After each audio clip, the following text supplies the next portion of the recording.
History chapter 5 when people rebel 1857 and after.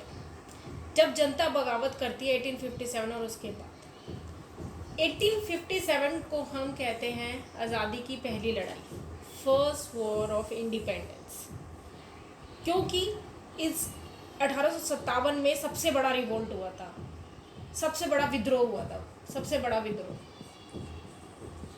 अब क्यों हुआ था? why this revolt happened? तो इस रिवोल्ट से लोगों को ये समझ आ गया था कि अगर हम वो आवाज़ उठाएंगे तो उनको आज़ादी मिल सकती है। कि उन्हें ये लोगों ने पहली बार इतने बड़े लेवल पर आवाज़ उठाई थी आज़ादी के लिए। तो this revolt has change the way of Indian history. इसके लिए हम थोड़ा सा हिस्ट्री में थोड़ा सा पीछे जाते हैं जो अभी तक हमने पढ़ा है। Let us recall. First, Britishers came to India for trade. जो अंग्रेज थे भारत में व्यापार के लिए आए थे। उनका पहला मोटिव था इंडिया में आने का कि उनको ट्रेड करना है, व्यापार करना है। लेकिन धीरे धीरे उन्होंने दे गॉट द दीवानी राइट्स, उनको दीवानी राइट्स मिल गए।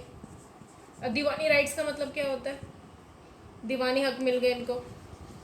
ये मिले तो ना बैटल ऑफ बक्सर के बाद, बैटल ऑफ बक्सर 1765 में। What is Deewani rights? Deewani rights के अंदर उनको जो टैक्सेस कलेक्ट करने का हक मिल गया था। They got the right to collect the taxes. Third one is they started exploiting revenues. फिर उन्होंने धीरे धीरे जो उनको दीवानी राइट्स के जरिए टैक्सेस कलेक्ट करने का हक मिला था, अब उन्होंने उन रेवेन्यूज़ को, उन राजस्व को अपने हिसाब से यूज़ करना शुरू करा, एक्सप्लॉइट करना शुरू करा।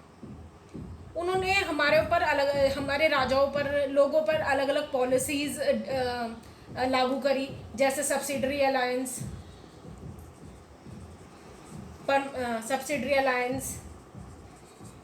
द क्लेम टू पैरामाउंटसी,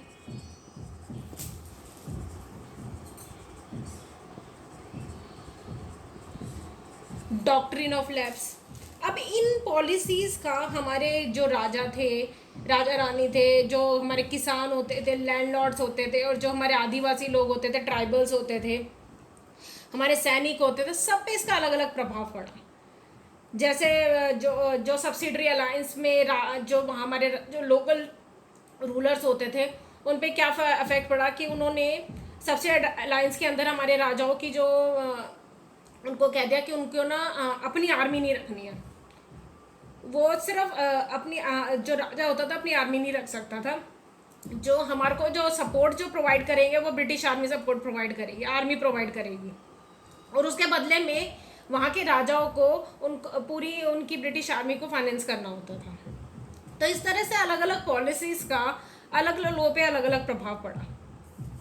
तो इससे लोग बहुत फ्रस्ट्रेट हो गए, बहुत परेशान हो गए कि अलग अलग पॉलिसीज़ उनको, मतलब जो भी पॉलिसीज़ जो लागू की गई वो सबको इतना परेशान कर थी।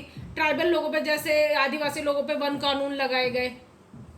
हमारे जैसे परमानेंट जो लैंडलॉर्ड्स और पीजेंट्स, उन पे अलग अलग जो टैक्स कलेक्शन सिस्टम्स लगाए गए, लाइक परमानेंट सेटलमेंट एक्सेट्रा। तो इससे लोग बहुत परेशान हो गए थे, क्योंकि ये सारी पॉलिसीज़ जो थी ना, ये एक्सप्लॉयटरी इन नेचर थी। तो लोग इतने परेशान हो गए, तो उन्होंने धीरे धीरे आवाज़ उठाना शुरू किया। तो ये जो पहली बार आवाज़ जो उठी, जो बड़े लेवल पे आवाज़ उठी, बड़ा विद्रोह हुआ, ये था 1857 का revolt. It was the first big revolt of war of independence. Now next topic will study about Nawab lose their power. How जो हमारे लोकल नवाब थे उनकी धीरे धीरे किस तरह से सत्ता खत्म होती चलेगी, कम होती चलेगी। तो उसके लिए भी उन्होंने आवाज़ उठाई।